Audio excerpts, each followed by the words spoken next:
Sa trabaho natin, may tinatawag tayo na APE or Annual Physical Exam para ma-check talaga natin yung kalagayan ng health natin.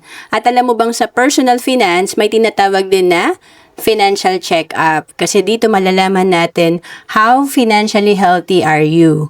And marami daw ang may sakit sa bulsa. Kaya importante, chine-check natin itong ating kalagayan. And may tinatawag tayong solid financial foundation. So, i-check natin yung investment natin.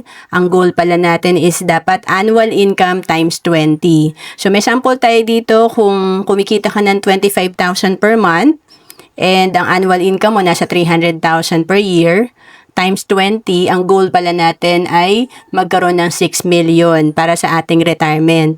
And emergency fund naman, monthly income times 6. So, kung 25,000 per month times 6, 150,000 pala yung goal natin na emergency fund. And, of course, yung sa debts natin, ang importante, ma-zero out natin to. And sa life insurance naman, lalo na kung breadwinner ka na kagaya ko, ang dapat na mayroon tayong life insurance annual income times 10. So, ang sapat na life insurance ay 3 million kung kumikita ka ng 25,000 per month. And dapat din pala meron tayong tinatawag na long-term healthcare. Ito yung pag nag-retire tayo, importante may healthcare tayo magagamit. And i-goal na lang natin na at least meron tayong 1 million na health fund. And ang pinaka-importante yung cash flow natin. Pagka chinek natin yung mga financial goals natin, like dito sa sample natin, kailangan pala kumikita tayo halimbawa ng 75,000 per month. At kapag alam na natin yung kailangan natin, what you need, ito yung mga financial goals natin based sa ating income, ano ba yung meron tayo, what you have, para malaman natin kung ano yung magiging plano natin, what's your plan. So halimbawa, kailangan pala may retirement fund ka na maipon na 6 million, sa ngayon wala ka pang nasimulan. Ang target pala para ma-hit mo to in 10 years, kung 10 years ang target mo, 25,000 per month dapat ang naiipon mo. And kung sa simple na emergency fund, 150,000 yung target natin, sa ngayon wala pa tayong nasimulan.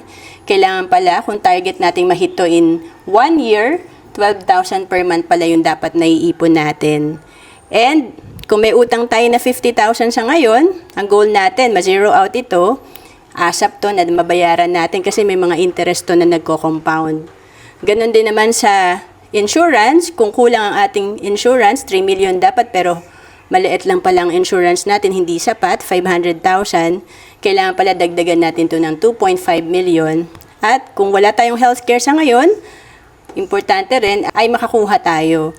And of course, dito malalaman natin na kung 25,000 per month ang income mo, kulang pala para ma-hit mo yung mga target savings mo. Kaya dito, gagawa tayo ng paraan para ma-hit natin yung goal natin. Kaya naman noong 2012, noong nagpa-financial check-up ako, nalaman ko na hindi pala sapat ang aking naiipon para ma-hit ko yung mga goals ko. And dito ako nagsimula sa Kaiser na ang maganda kasi rito, ma-jumpstart na natin ang ating solid financial foundation. Dahil ito ay 3-in-1 na, may healthcare, life insurance at investment na kahit na 88 pesos per day ang kaya mong ipunin or nasa 2,647 per month, pwede ka na magsimula dito kung nasa 10 years old to 40 years old ka. Ang Kaiser ay 7 years to pay lang, 20 years ang maturity. At magbigay tayo ng halimbawa, ito rin yung plan na kinuha ko noong 2012. Yung plan K100 na nasa around 60,000 per year. And dito, meron kang life insurance for 20 years na 450,000 at kapag ang cause of death ay accident, double indemnity, so up to 900,000 yung pwedeng maklaim ng family. And then, meron ka din dito for the first 7 years na healthcare, ito yung 60,000 per year. And ang fund natin after 7 years or from 8th year to 20th year, ito ay magdedepende na sa ating plan type or sa plan na kinuha. And then, ang investment naman dito, kung hindi mo nagagamit ang iyong savings dito na for 7 years, ang binayaran mo 411,750. After 20 years, pag ito ay nag-mature, nasa 1.1 million na ang projection ng fund mo. And ang Kaiser, after 20 years, good as cash, pwede na nating withdrawin. At kapag hindi pa natin kinuha ang fund natin after 20 years, patuloy pa rin ito mag-grow sa investment at may healthcare fund pa rin tayo. Kaya nga dito, after 20 years, ang projection nito nasa 1.8 million and after 30 years, ito ay nasa 3 million na. Again, ang Kaiser ay 3-in-1 na. May life insurance, healthcare at investment. At kung OFW ka, pwedeng-pwede ka mag-avail ng Kaiser. We have online application. To know more about Kaiser, message mo lang ako sa Facebook, Roan Celis Capistrano, or email me at roan.capistrano@gmail.com.